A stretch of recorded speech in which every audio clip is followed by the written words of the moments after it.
quería agradecer la asistencia a todos ustedes, convocados por la editorial, y gracias en este caso a Sergio Gómez Alba, autor de este libro, El río que nos trajo. Agradecer también al Círculo Ecuestre que nos haya permitido este acto, y yo, sin más dilación, soy el editor de la obra. Y por lo tanto voy a dar un punto de vista quizás un poco técnico de lo que es el libro, pero va a ser muy cortito porque aquí el importante no soy yo, sino que es el libro y Sergio. No hace falta decir que dentro de lo que cabe el panorama editorial pues es un momento muy difícil, está pasando un momento difícil porque además de la crisis ya envolvente desde hace 6-7 años, el sector editorial tiene una crisis interna tecnológica que le está haciendo cambiar a toda velocidad, y por lo tanto esto a los editores nos hace muchas veces ser un poco pesimistas ante los libros, pero no tanto por el libro en sí, sino por la respuesta de mercado. El caso es que cuando a mí me llegó la obra del río que nos trajo, yo al principio dije, bueno, veamos qué podemos hacer con este libro, porque es un libro más. Pero en la medida que fui leyendo, recorriendo sus páginas, pues la verdad es que me fui dando cuenta de que cada vez era menos un libro más, que era un giro dentro de la literatura muy curioso, porque el libro daba pues un segmento histórico, pero al mismo tiempo un segmento biográfico, narrativo, tremendamente atractivo. Y esto es una de las cosas que a mí como editor me atrajo lo suficiente como para embarcarme en ello. Porque, bueno, ahora mismo pues normalmente se suelen buscar libros que estén relacionados con temas de actualidad, temas trepidantes que la gente busca, que quiere conocer, quiere saber, o porque son autores consagrados y entonces de alguna manera sabes que hay una respuesta de un público que espera a las novedades que ha sacado ese autor. Y luego hay otros que en este caso pues ni Sergio es conocido como autor de libros, porque es el primero que escribe, ni tampoco está tratando un tema verdaderamente de actualidad, sino que realmente es un libro que su éxito creo que reside y residirá en la calidad de su interior. Los aspectos que llenan desde el principio en este libro es la paradoja de la dedicatoria. A mí, cuando leí el libro, yo le hice 3 comentarios fundamentales. El primero fue la dedicatoria del libro. Me parece una dedicatoria, además de muy bonita, porque es una loa a su propia madre, y las madres están ahí para ser permanentemente queridas, que dice que a la memoria de mi madre, de la que aprendí lo que no se enseña. Y es que esas son las madres, la cantidad de cosas que te van inculcando en la vida que nadie más te va a enseñar. De alguna forma va a marcar la brújula del libro, esta dedicatoria, porque es un poco el eslabón del que empieza a tirar, echa marcha atrás, llega hasta 500 años atrás de un recorrido familiar, aunque realmente se centra prácticamente en los 100 últimos años. Empieza el libro, el grueso, ¿no? Lo atractivo del libro empieza pues a principios del siglo XX hasta entrar pues en lo que se viene llamando la transición. Pero la segunda parte, lo segundo que le comenté a Sergio, que además lo hemos hablado muchas veces, y Chufo Jones y nosotros lo hemos estado comentando antes de empezar esto, ¿no? Son los diálogos, ¿no? O sea, la genuinidad que tienen los diálogos, que aportan desde la tía Sulpicia, el otro tío, un primo, un sobrino. O sea, eso es una auténtica delicia literaria, que además es divertido. No divertido de a mandíbula batiente, porque las cosas no tienen por qué ser divertidas solo a mandíbula batiente, sino es divertido desde el punto de vista de que te entretiene, de que te llena, de que verdaderamente es un contenido nostálgico, porque vierte exactamente cómo eran los tiempos de antes, cómo se hablaba los tiempos de antes, qué frases quizás estereotipadas, lo comentábamos antes también, ¿no? Las frases estereotipadas de antes, que posiblemente las nuestras de hoy, dentro de 80 años, bueno, pues también hagan sonreír a más de uno de cómo hablamos hoy, ¿no? Bueno, eso es lo que creo. Y después, la tercera parte es desde el punto de vista histórico, este libro. ¿Es un libro que podríamos decir que es un libro histórico? Bueno, desde el punto de vista de la ciencia histórica, no, porque realmente es la historia de cómo Sergio ha vivido la historia. Y por lo tanto tiene su punto de vista y lógicamente tiene la subjetividad de su propia vivencia, su propia experiencia dentro del camino de la historia. Con lo cual no pretende, yo creo, el libro sentar ningún dogma histórico, sino simplemente trasladar a la gente lo que él ha vivido en cada momento del desarrollo del libro y de que es su vida al final, ¿no? Así, al principio me decía Sergio, oye, pero este libro yo creo que habría que publicarlo en la colección de historia. Y yo le dije, pues yo creo que no. Es que es un libro que hay que publicarlo en la colección de narrativa con valores, porque además es una colección que apostilla con lo de valores, porque realmente este libro es una de las muchas cosas que transmite, ¿no? Muchos valores. Y transmite ideas que desgraciadamente hoy no solamente no están en uso, sino que además tienden al desuso y que los usan son tildados de estirados, de esto, de lo otro, cuando realmente este libro lo que está hablando es de caballerosidad, está hablando de honor, está hablando de servicio, está hablando de fidelidad a la vida, a las personas, sin moralina, no hace falta. O sea, se está hablando de cosas que son casi naturales, debieran ser naturales en las personas, porque creo que el ser humano debe de ser sobre todo eso, ¿no? Una persona honesta, una persona honrada, ¿no? Sé que hay ahora tiempos difíciles para este tipo de virtudes, ¿no? En conclusión, el libro tiene un hilo conductor del que cuelgan pequeñas y fascinantes historias, pero al mismo tiempo esas pequeñas historias lo que van es dando el itinerario histórico de esta España de los 100 últimos años, fundamentalmente. Creo que es un libro que ninguno se arrepentirá de haberlo comprado y desde luego de haberlo leído, porque hay veces que de los libros cuesta más leerlos que comprarlos.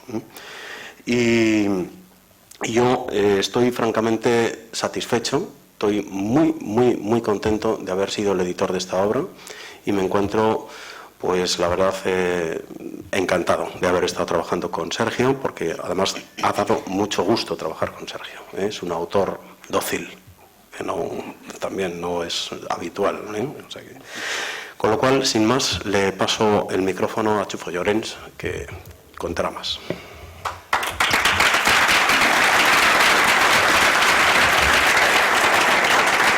Ya es demasiado. Bueno, perfecto. Buenas noches, muchas gracias, bienvenidos.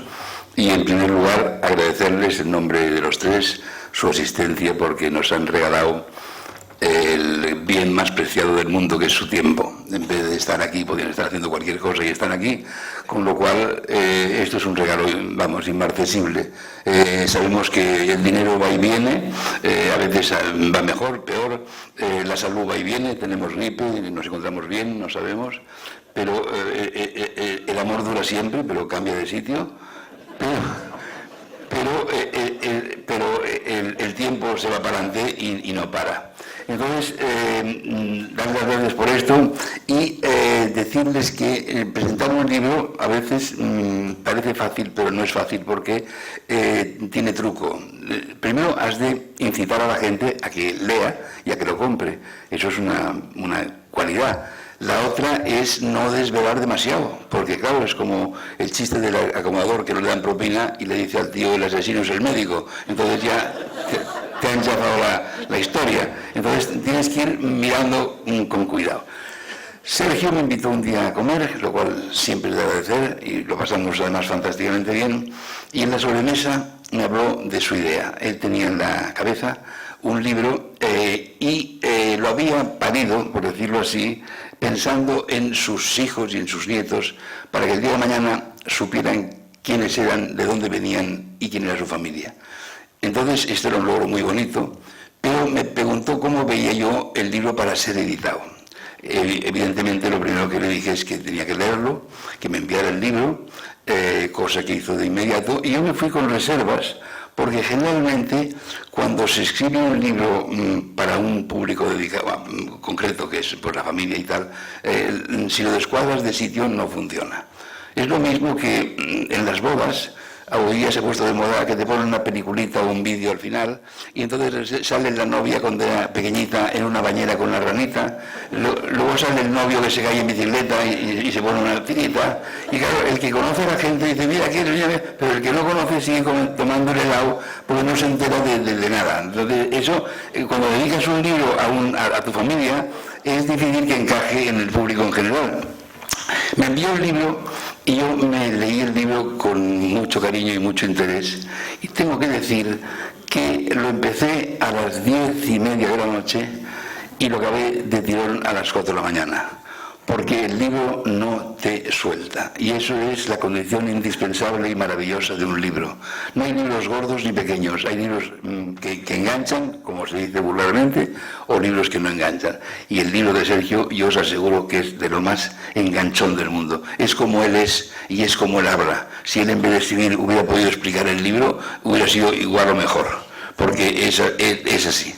Entonces, yo le dije de inmediato que el libro me parecía estupendo para publicar y además considero, y es así, que hasta que no te pones al alcance del público en general no sabes si algo vale o no vale.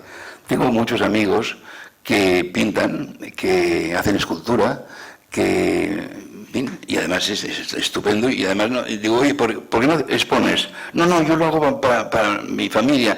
Bueno, entonces puede estar muy bien o puede estar menos bien, pero tú no te pones al público. Y esto me recuerda, y perdón la digresión, cuando yo tenía pues 23 años más o menos, pues como toda la gente joven hacíamos cosas y tal, y estaba en el grupo de teatro de un sitio, y estaba haciendo el juicio bufo en la facultad, y estaba en la Tuna, y estaba en fin.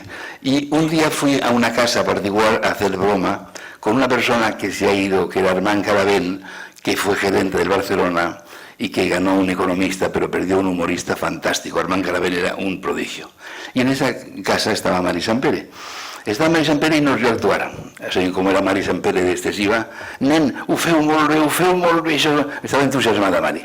Y entonces me dijo que por qué no me dedicaba, digo, madre, yo no estoy en esta cuerda, no, pero es que has de probarte en público, si no te pruebas en público nunca sabrás si funciona o no funciona, y has de probarte. Digo, pero si yo no tengo ni daba el carnet el día del espectáculo, yo no tenía ni carnet, y no, yo soy muy amiga de Juan Antonio Rosón y ya te lo dará, pero ¿cómo? No, en vez de examinarte el lunes, que es 1 de mayo, que tengo que ir al Príncipe con Agadi, que era otro fiera de la época, y entonces tú actúas, y entonces te dan el carnet.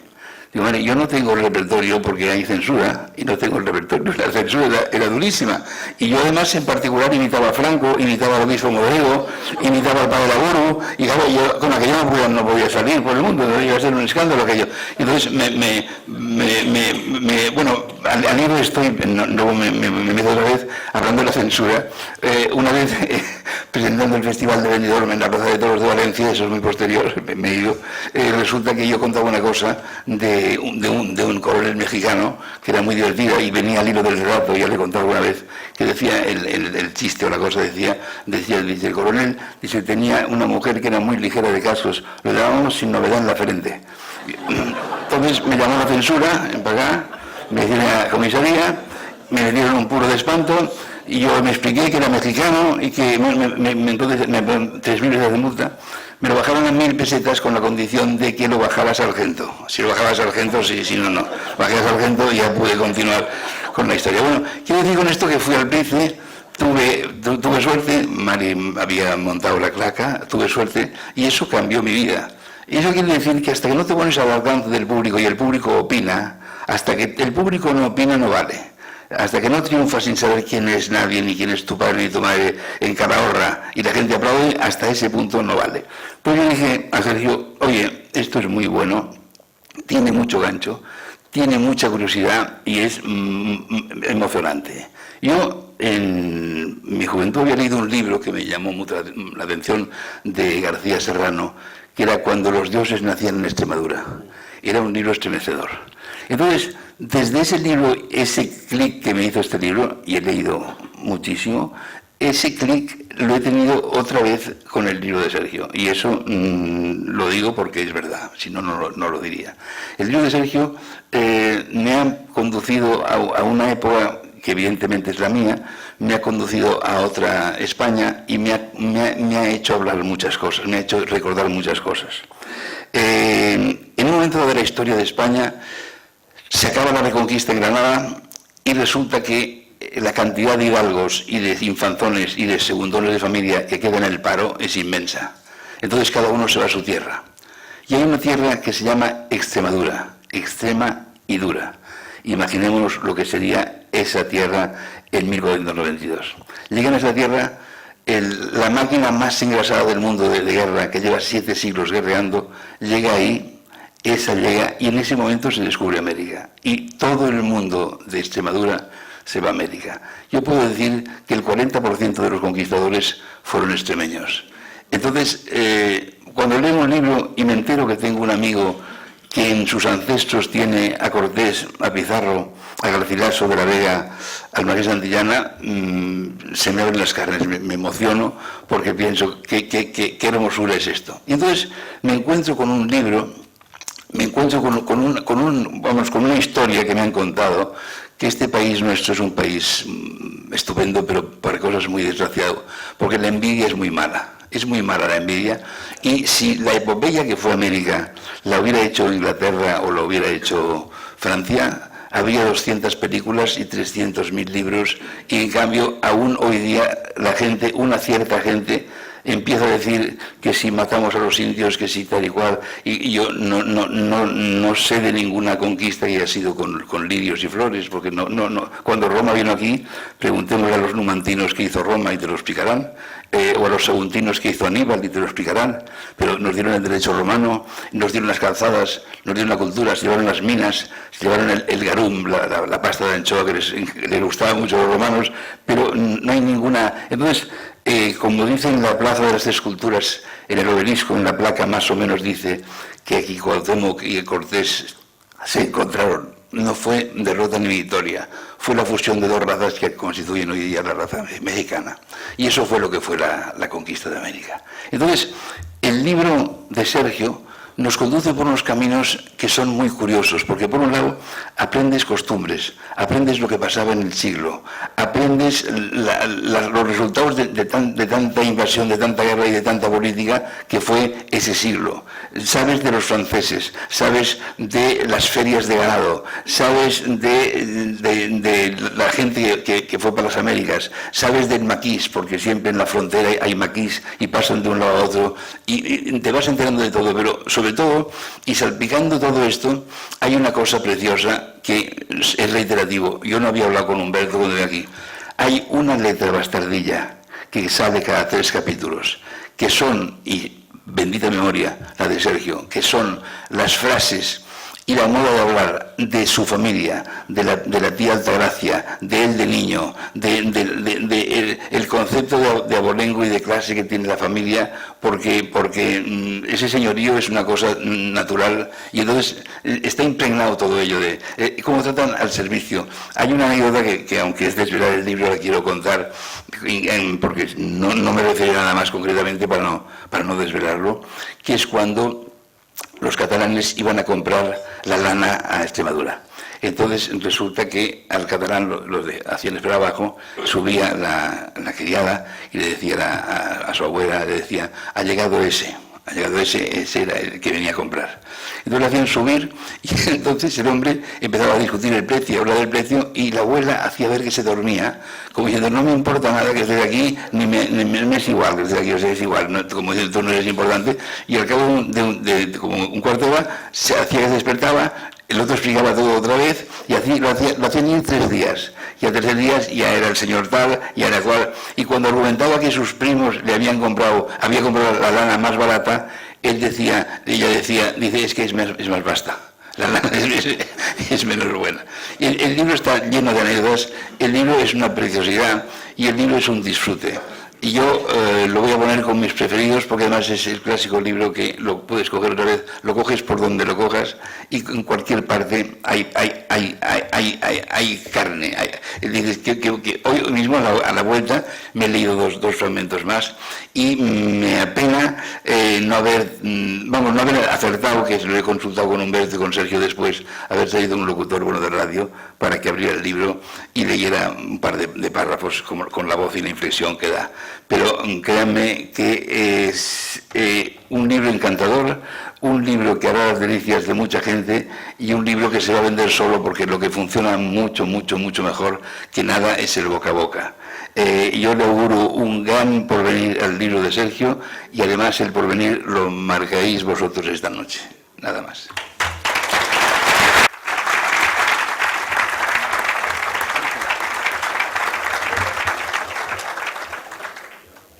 Gracias, Chufo.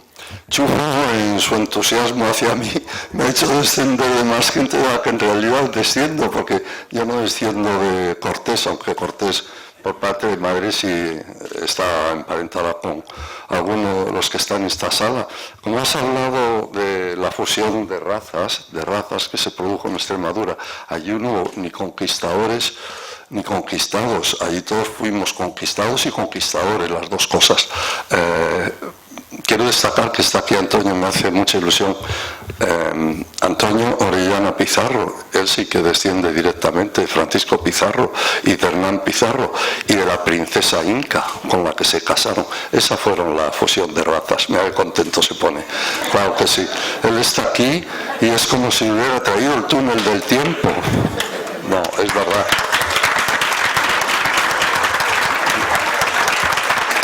Bueno, te agradezco mucho, Antonio. Sus apellidos campan a lo ancho de este libro de un lado para otro. Bien, tú decías lo de las... Bueno, quiero referirme también a lo que has dicho de los compradores de la lana. Allí la principal riqueza de esa zona ganadera, muy pobre para la agricultura, solo la ganadería desde tiempos ancestrales tenía posibilidades, era la lana merina. La lana merina era un producto privativo de la corona de España durante muchísimos siglos. Era una riqueza estratégica para el reino. Los galeones venían o no venían con la plata, pero la lana siempre estaba ahí. El comercio de la lana, se describe en el libro, es algo muy singular, está en el origen del precapitalismo y de la banca europea. Aquí está un señor también que está venido del túnel del tiempo, podríamos decir, aunque él es muy joven, ¿no? Que de jovencito iba a comprar la lana a la Siberia extremeña. Era hijo de un importante fabricante de lana y en aquella época los fabricantes de Sabadell, de Tarrasa, de paños, mandaban a sus hijos jovencitos a comprar la lana a Extremadura para que aprendiesen el negocio desde pequeñitos. Y Luis Planas, que está por ahí, al que respeto mucho y quiero mucho, iba de jovencito y le pasaban esas cosas. La chica decía, para que lo oyese, señora, acá ha venido catalán. Y decía, ¿qué? Dice que está el tío de la lana. Y al otro ya veía que no se le estaba tomando suficientemente en serio. Bueno, ahí en el libro se cuentan todas esas cosas. Bueno, esto, llamarlo libros demasiado, esto es un librito, yo me he sujetado, he procurado no dejarme ir, tiene 200 y pico páginas, podría haber tenido 500, y como no carezco absolutamente de la maestría de Chufo, a quien agradezco tanto sus palabras, igual que a Humberto, pues dije, vamos a contenernos y hacer una cosa fácil de leer y más corta. Ciertamente que hay muchas historias, una historia, otra, van colgando, y de cada historia podría salir un libro. Me ha pasado una cosa sorprendente que tú el otro día, Chufo, me decías que te pasó a ti en otra ocasión. Yo tenía escrito esto hace un año y de pronto me entero ahora que se ha hecho una película y que se va a estrenar sobre la invasión del Valle de Arán por los maquis en el año 44. Bueno, la película se hace ahora, yo tenía esto escrito, bueno, quizá al cumplirse 70 años y tal. En otro caso, también En otro caso, por ejemplo, hace también meses que tenía escrito cómo se rompió la amistad entre Hemingway y Dos Pasos, cómo sucedió eso. Dos Pasos vino a España a rodar una película y que rompió esa amistad. Bueno, yo lo describo ahí en el sentido de describir ese Madrid rojo, ese Madrid bañado en sangre, ese Madrid del hambre, sitiado, ese Madrid en la que no solo se paseaba a quintacolumnistas y a señoritos, sino a todo el que discrepase, respirase como respirase, ¿no? Y bueno, y cuento ese Madrid. Entonces la forma que se me ocurrió fue pues poniendo personajes reales que estaban por allí, ¿no? Y bueno, y ahora recientemente ha venido el nieto de Dos Pasos a España y ha rodado una película que se estrena estos días, o un día de estos, un documental, y explica las razones que él cree por las que se rompió la amistad, mataron a un amigo de Dos Pasos, y él dice que es un enigma las razones de su muerte. Lo que yo explico es otra cosa. Yo creo que le mataron, pues como decía el clásico, porque sabía demasiado, porque es que era el traductor de un general ruso en España, y al ser el traductor general sabía todo de todo, y a ese tío no se le podía dejar vivo. Luego dijeron esto, dijeron lo otro, para tapar lo que hicieron, porque temían el prestigio internacional de Dos Pasos, etcétera, etcétera. Bueno, esas anécdotas familiares de pequeño, esas letras bastardías, es que cuando yo me crié en ese pueblo, ahí no había televisión, ahí no había radio, la radio se iba muy mal, entonces la diversión era la tertulia en verano en los patios, en el invierno en el brasero o en la chimenea. Y yo, que era mayor, antes de que me mandasen a la cama, pues como estaba aburrido, pues ponía la oreja y entonces contaban. Y entonces yo oía unas cosas que yo decía, a lo mejor con 8 años o así. Yo las historias las sabía todas ya, porque ya me las sabía todas de memoria, pero lo que pasa es que había unas que según el estado de ánimo del que las contase o como nos fuese el día, se contaban de una manera, pero había otras que eran invariables, siempre igual, hasta con las mismas pausas. Y entonces me di cuenta que estaban hablando en presente, pero eran cosas sucedidas hace muchísimos años, que las contaron tal como las habían oído contar a sus abuelas. Pero claro, eso cuando lo entendí era muy fascinante, porque estaban hablando, además hablaban en presente. Decían mis tías, si nosotros la dijimos, ¿y tú por qué te tienes que vender la casa de Écija? ¿Qué necesidad tienes tú? Y decía la otra, porque era muy bruta y se empeñó. Y decía la otra, bueno, luego pasó lo que pasó. Lo que pasó es que esa señora se vendió la casa de Écija en la época de los franceses. Entraron, dejaron destrozada la casa, y la señora que vivía en Silva dijo, y claro, yo con una casa destrozada en Écija, pues se la vendió. Y lo que pasó, que decía luego la otra, es que luego una criada estaba conchavada con un mozo que trabajaba en la casa, la mataron para robarla el oro. Bueno, pues esas historias, la otra, esa antepasada mía, que su marido quería deshacerse de ella. Los dos eran, él era pariente mío y ella también, desciendo de los dos. Y entonces dijo, a ver cómo la mato. Y la mató, la hizo reventar a base de gula, los platos más exquisitos, los menús. No, pero todo verídico, los menús más tentadores, lo que la ponían a desayunar, lo que la ponían a comer, y ya sabéis que cuando más comes más hambre tienes. Bueno, eso fue una cosa terrible, fue muy desgraciada, y la historia me la sé de memoria porque la he oído muchas veces y cotejado. Bueno, pues cosas de esas divertidas. Yo he intentado divertir en el libro, he intentado divertir, hay un capítulo a mis amigos también, porque cuando dice que es a mis nietos, no, es para las nuevas generaciones, no sé. Cuando hablo, por ejemplo, del fondo de bar, no se habla de fondo de armario, pues yo hablo del fondo de bar, lo que hay que tener en una casa mínimamente para salir del paso. Bueno, pues eso lo digo a muchos de los amigos aquí presentes, que sé que se divertirán y espero que aprovechen el consejo. Luego, por otra parte, pues no sé, también me permito algunos consejos en cuanto a la vestimenta, como a las señores de mediana edad andar en zapatillas de estar por casa en casa, y ahí explico por qué no deben hacerlo, y bueno, muchas cosas de esas, ¿no? Bien, entonces también intentaba eso, contar cosas raras, interesantes, sucedidas, como por ejemplo con Europa bajo la bota de Napoleón, los extremeños pusieron precio a su cabeza y con a quien traiga el emperador 4.000 reales de renta. Bueno, cosas divertidas y sorprendentes. Alguna también como una carta de Luis Companys a mi abuelo paterno, y ahí dice alguna cosa que puede ser de interés a la luz de lo que vivimos. Y bueno, y luego básicamente, mira, hablando ahora en serio, cuando mis hijas eran pequeñas, nosotros, Rosa y yo, de común acuerdo, decidimos no contarlas nada de lo que había pasado en nuestra familia en la guerra, porque queríamos dejarlas que creciesen en paz, no envenenarlas el espíritu con viejas historias. Y nosotros pues apenas no nos recreamos en esa historia porque pensamos que era el pasado. Pero luego vino Zapatero y entonces dijimos, bueno, pues ha llegado el momento de contarlo, lo que aquí no se ha contado, ¿no? Porque para que se lo expliquen ellos, pues se lo explico yo. Lo que ocurre es que cuando llegó Zapatero, ellos ya nos hicieron caso. Porque estaban casadas, lógicamente, tenían sus hijos, tengo mucha prisa, no sé qué, bueno, yo había un ratito, un beso a los niños, pero no podía ser yo el abuelo Cebolleta. Entonces digo, pues tendré que escribirlo, ¿no? Bueno, pues lo escribí.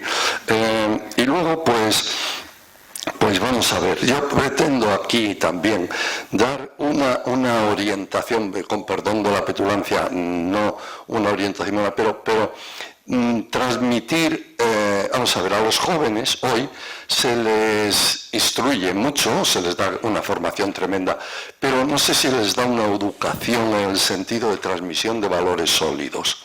Es decir, ¿quién habló hoy a los jóvenes del honor?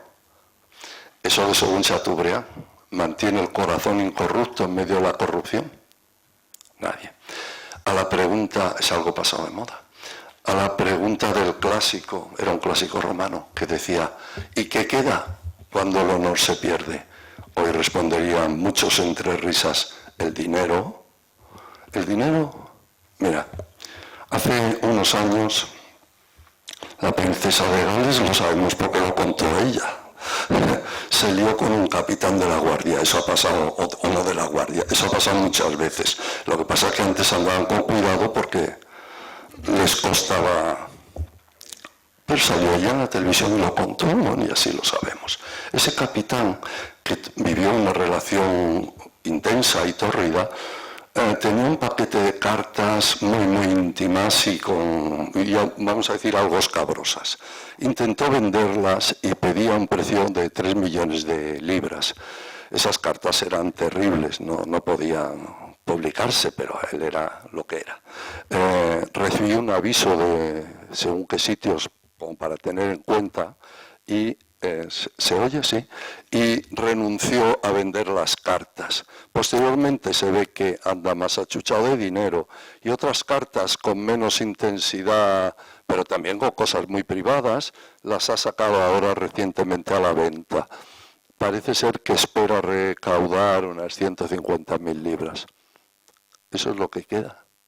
150.000 libras. Y que nadie en Inglaterra le dirige la palabra, nadie que tenga un mínimo de nivel, claro. Bien.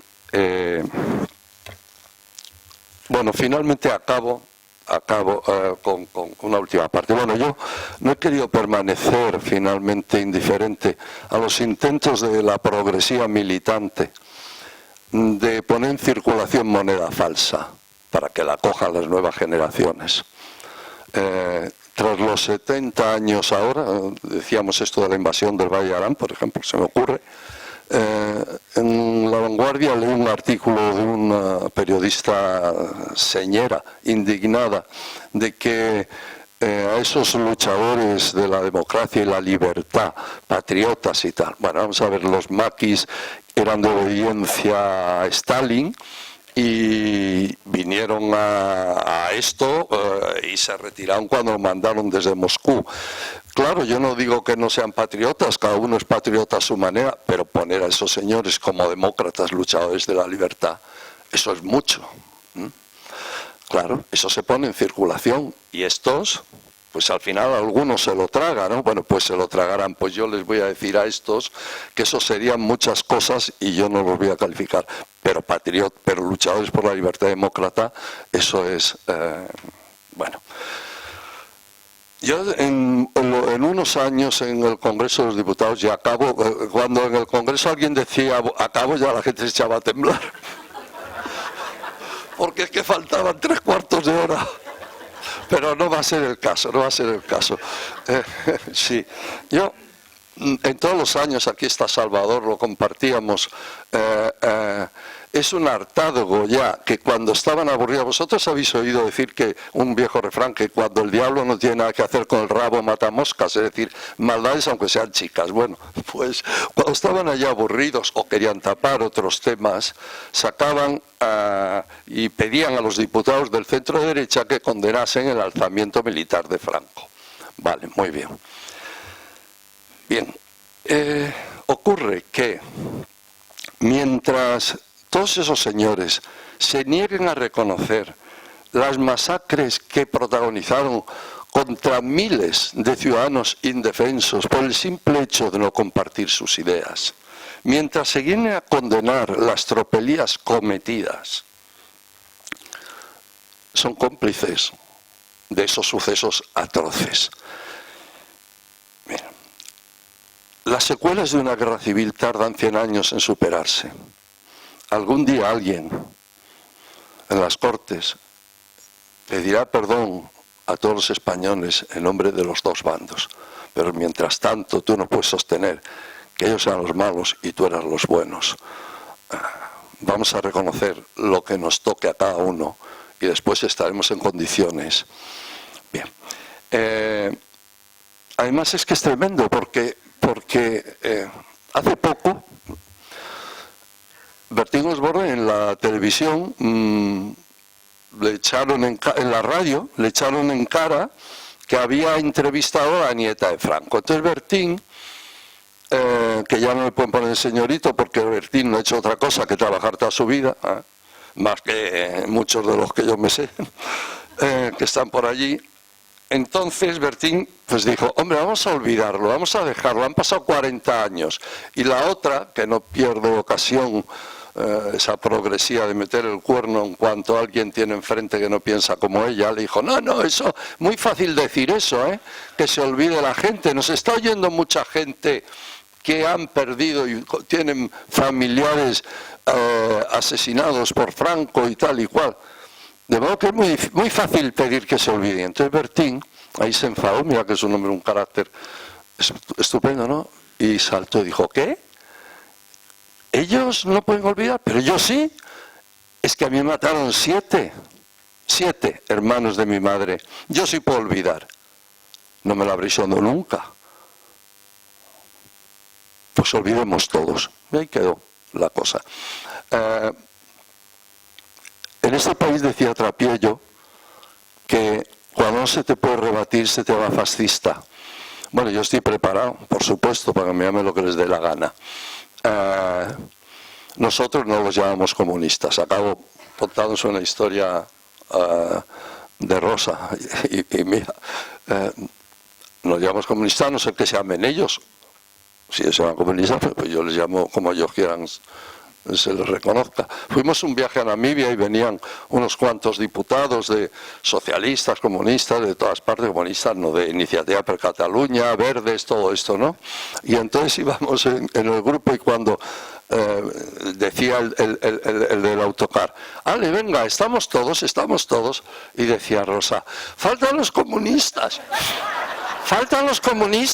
y yo decía,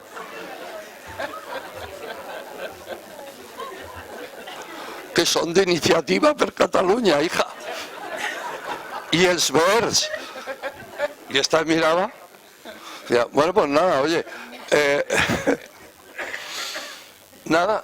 Yo ya cogí un poco la onda y estábamos en un jeep, y a ver los bichos estos y íbamos en 2 jeeps descubiertos, ¿no? Y en uno iban pues un socialista que luego un ser encantador, desde luego, que luego fue presidente del Senado, un tío estupendo, pero un poco cobardica porque estábamos allí, sí, y una pantera se trepó a un árbol, pero el árbol, la rama en la que se trepó teníamos que pasar por debajo, entonces el otro paró el jeep y dijo, no pasa nada, es que le está mirando una presa, lo que sea, él solito se baja y ya se irá, y no hagamos ruido y ya está.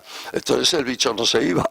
Y yo le estaba contando una cosa a un colega, Rafael Hernando, una cosa de Cataluña y tal. Yo cuando me lanzo, pues mira, y entonces el socialista se volvió y me decía, hombre, eres un... Decía, bueno, me cago un rato, pero es que la pantera no se iba.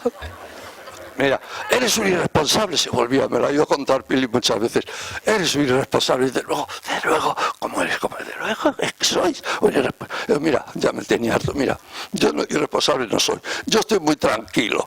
El nervioso tú, porque estos bichos solo comen carnes rojas. De modo que yo estoy muy tranquilo. Y vete a la mierda.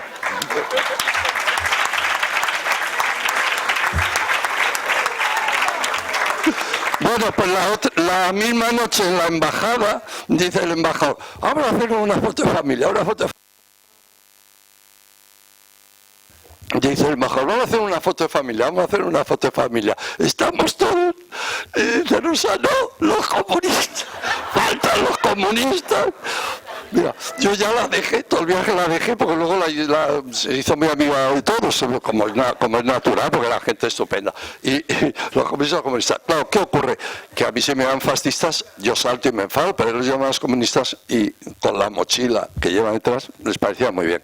Bueno, nosotros no insultamos a nadie, si les llamamos algo es porque ellos quieren que se les vea de esa manera y ya está. Y muchas gracias por asistir todos, os lo agradezco mucho, todos sois amigos y todos tenéis muchas cosas que hacer en esta época del año y en y el que estéis aquí para mí es una gran alegría y de la misma manera que yo hoy he contado con todos vosotros sabéis que contáis conmigo para lo que haga falta y nada más.